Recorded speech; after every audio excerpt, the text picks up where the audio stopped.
I was Zulekha, the daughter of a powerful ruler, blessed with wealth and status. From a young age, I often dreamed of a man whose beauty and light filled my heart. I didn't know who he was, but I felt he was my destiny. His face stayed in my mind, even though I hadn't met him. The love story of Zulekha and Prophet Yousuf.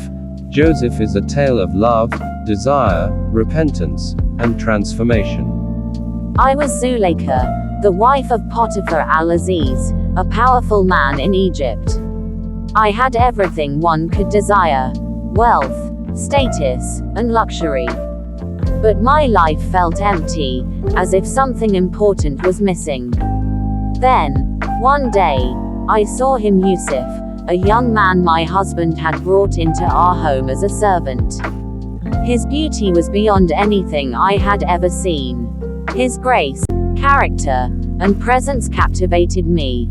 Over time, my admiration for Yousuf turned into an uncontrollable desire. I could think of nothing else but him. His beauty consumed my thoughts day and night. I tried to resist, but the feelings grew stronger. I thought, I'm his mistress. I can have whatever I want. So, one day, I decided to act. When no one else was around, I called Yousuf into my chambers. My heart raced as I locked the doors and confessed my love to him. I begged him to love me back. But Yousuf, a man of strong faith, rejected me. He said, "I seek refuge in Allah.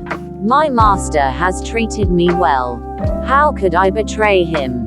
His words struck me, but I couldn't let go of my feelings. I reached for him, desperate, but he ran away. In my frustration, I tore the back of his shirt as he escaped. Just as he opened the door, my husband appeared. Caught in my shame and fear, I accused Yousuf of trying to harm me, hoping to protect myself. Yousuf defended himself, and the truth came out. Even my husband knew Yousuf was innocent, but to avoid a scandal, I remained silent. The guilt of my actions began to weigh heavily on me. My regret and transformation. Even after this incident, I couldn't stop thinking about Yousuf. The women of the city began to gossip about me, mocking me for falling in love with a mere servant. To prove to them how extraordinary Yousuf was, I invited him to a banquet and gave each woman a knife to cut fruit. When Yousuf entered the room, awestruck by his beauty, that they accidentally cut their hands, exclaiming, "This is not a man, he must be an angel." Despite their understanding, my love for Yousuf remained unfulfilled. He was later imprisoned due to false accusations, but my feelings for him never faded. While Yousuf was in prison, I began to reflect on my actions and my life. I realized how far I had strayed and how selfish my love had been. Years passed, and I heard of Yousuf again when he became a powerful minister in Egypt. My heart trembled at the thought of seeing him. By then, my life had changed. I had lost everything: my wealth, my position, and even my pride. But something else had changed too. I had turned to Allah. I had repented for my mistakes and found peace in my faith. When I finally saw Yousuf again, I was no longer the same woman. I stood before him, humbled and sincere, and confessed everything.